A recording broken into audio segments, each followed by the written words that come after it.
Hello my beautiful magical beings, it is Dragon Slayer 15 here, and today guys we're going to be starting Dobby X Undercover Listener, and I don't know what to title this yet, but without further ado, let's get into this, shall we?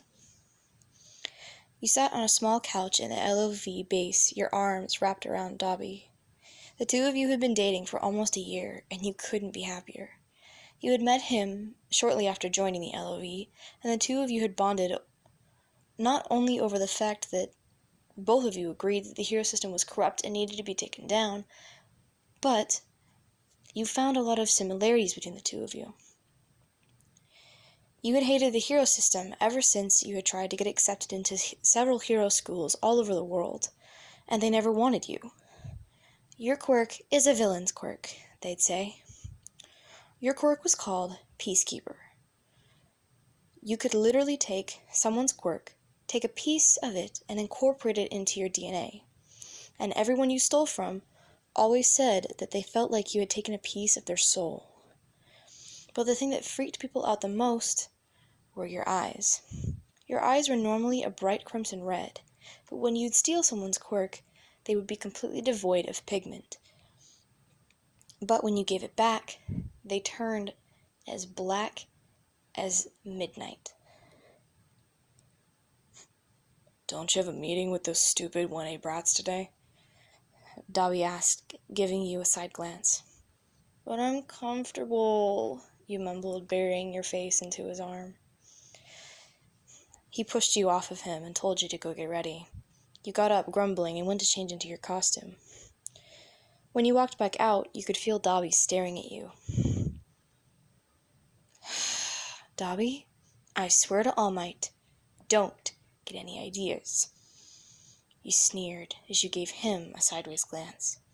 He chuckled and waved you off, and you stepped out of the LOV base and into the hero's world. The base had a secret entrance where you exited from and made your way to UA. Today was your first presentation as a pro hero, but honestly, you couldn't stand any of the pros. Specifically, Endeavor. Something about him really set you off, which it did for a lot of people, but for you specifically, something about him just made you so angry, and you weren't even sure what it was. You made your way to the school in no time, and when you walked in, there were several students who stopped and stared for a moment. You were a pro, but you weren't as popular or as commonly seen in public. All Might was seen everywhere, along with Midnight, Eraserhead, and President Mike. But it was still nice being recognized from time to time. You made your way up to Class 1A. When you got inside, the entire class went dead silent. Mr. Aizawa introduced you, and you turned to the class. You had activated your quirk before walking inside. You stared into the eyes of each kid, and you began to pick which ones you wanted to take. You saw a boy who looked a lot like Endeavor. He had his hair split down the middle, half red, half white, and you only assumed that he had Endeavor's quirk somehow. So, you stole from him. He didn't really seem to notice it first. Then you continued to scan the room. You found a younger boy, looking almost about the same age, if not 1 year younger, who had yellow hair with a black lightning streak through it. He was definitely an electric type. Kinda gave it away. And you stole his quirk as well. Then you saw a girl with shoulder-length, fluffy brown hair and big brown eyes. You stole her quirk. You wanted to see what it was. Then, the last kid. His hair was a dusty blonde and spiky, and it went all over the place.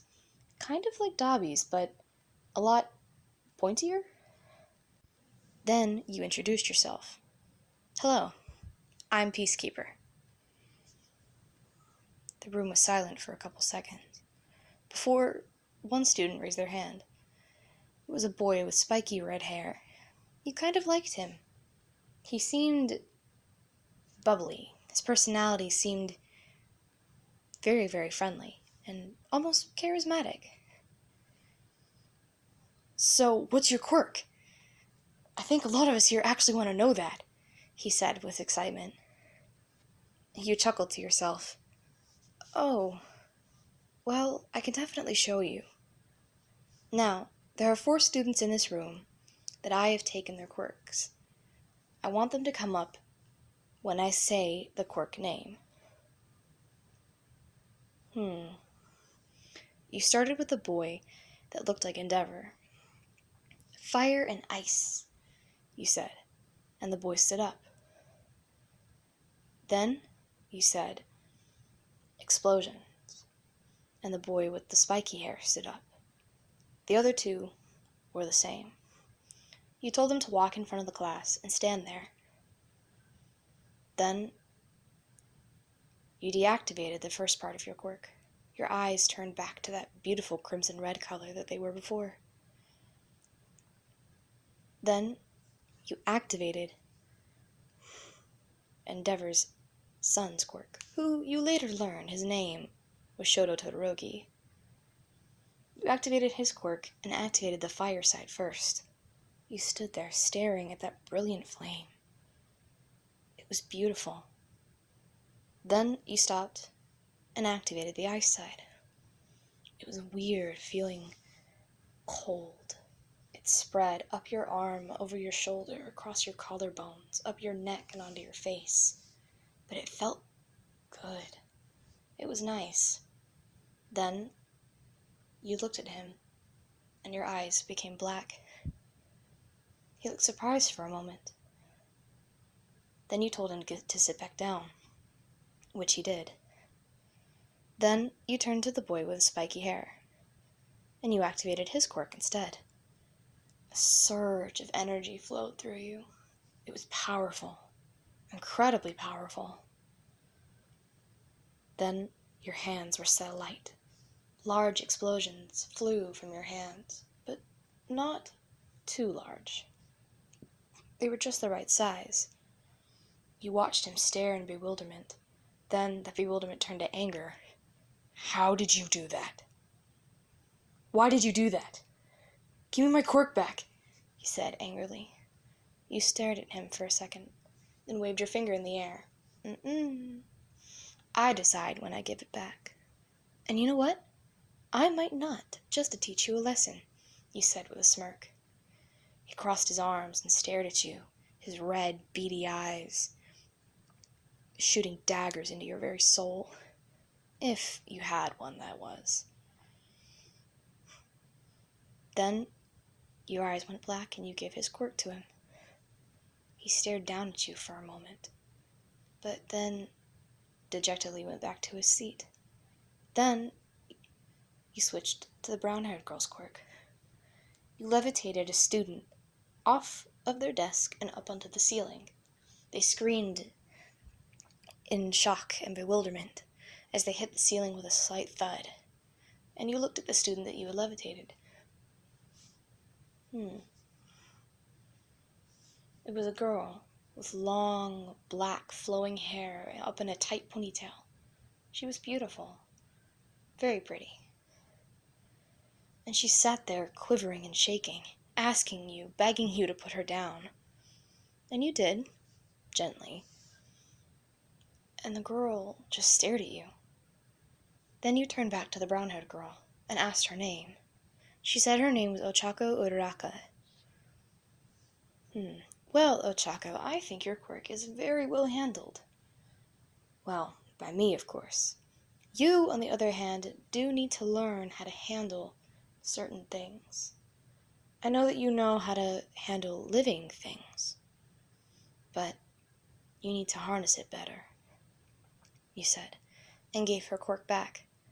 The last was the yellow-haired boy. You asked his name. He said his name was Denki Kaminari.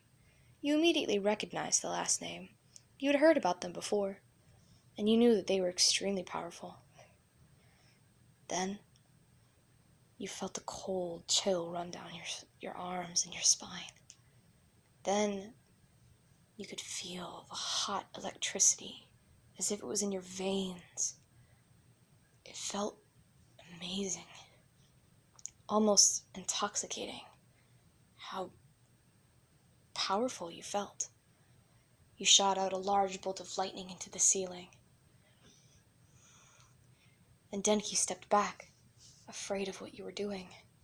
You turned to him and asked, "I think you've done something quite powerful before. Am I wrong?" You said.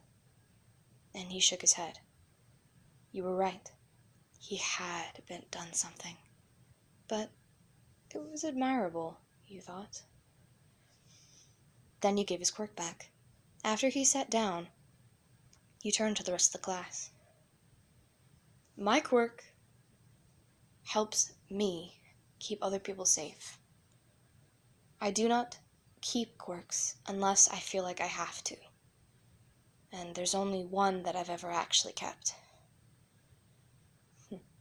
Then you activated Dobby's quirk. You began to play with it. Blue flames flickered off the tips of your fingers and on your hand. Then, that same boy, the spiky-haired one, asked you a question. "Whose quirk is that?" he said, his tone angry. You stared at him for a moment. "Oh, just friends. They passed away a couple years ago. And they told me that I could keep their quirk if I ever needed it." "What's your name, by the way?" you asked him. "Katsuki Bakugo." "Why do you care?" You smirked and walked over to his desk. "You know what, Bakugo? I think, just by the way you reacted to me taking your quirk and using it, that you have an inferiority and a superiority complex, and you've definitely got some parent issues. Not exactly sure which parents. Could be both. Could be neither. I don't know. And you, Ochako Uraraka, you are from a low-income family. And I applaud you wanting to become a hero. That is something I find very admirable. And Denki, well, I'd say your quirk is extremely powerful, but you need to figure out how to harness it. And last, but certainly not least, Shoto Todoroki. Come here for a moment." Todoroki stood and walked up to you. You stared into his eyes.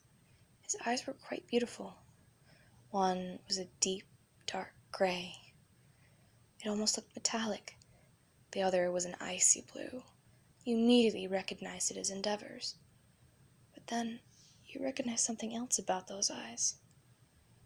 The eye shape was very, very similar to Dabi's. You stared at him in bewilderment for a moment. "Are you all right?" he asked. You shook your head. I'm fine." You began to feel a dull throb on the left side of your head and began to see spots in your vision. You clutched your head for a second and sat down on the top of the desk. Mr. Aizawa asked if you were okay. "It's just a migraine. I'm fine." "Well, I guess that's all for me. It was very nice to get to know all of you. Well, some of you. I do hope we can speak again someday. Ta-ta," you said, and quickly left the room. You raced out of UA as quickly as you could. Then, once getting closer to the LOV base, you had to lay low for a moment. When you got inside, Dobby was there waiting for you. "So, how'd it go?" "It went fine. Do we have any painkillers?" you asked, annoyed. "Yeah, should be in the medicine cabinet," he said. You quickly changed out of your hero costume into more comfortable civilian clothing, took a couple ibuprofen, and laid down back on the couch next to him. It felt so good to have him close. He was comforting, and you were lucky to have him in your life. And guys, that is it for part 1. If you liked it, please comment down below. I'm super proud of this. Please stay tuned for the next video. I love you. Bye.